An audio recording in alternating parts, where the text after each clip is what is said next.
предприемачи са подали жалба до Министерството на здравеопазването и Здравната каса за неадекватна медицинска помощ. В момента в болницата тече вътрешна проверка. За BTV новини от Шумен, Красимир Канчев.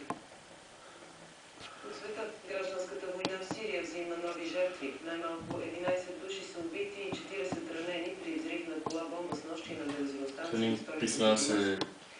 Бензиностанцията е била пълна с хора, чакащи за гориво, което става все по-дефицитно. За сега не е ясно кой стои зад взрива. На фона на поредния акт на насилие, дипломатите ще направят нов опит за овладяване на ситуацията в страната. За целта международният посредник Лахдар Брахими ще се срещне с представителите на Съединените щати и Русия.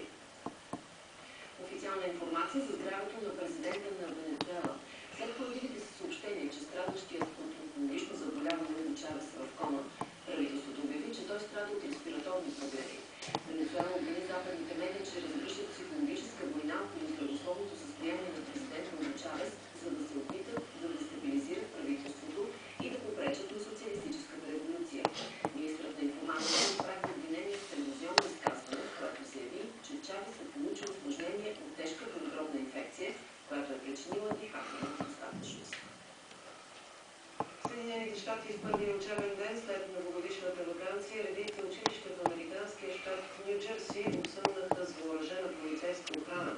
Местните власти взеха това решение след трагичния инцидент в Конектикът миналия месец, при който психично болен мъж застреля 20 деца в местно училище.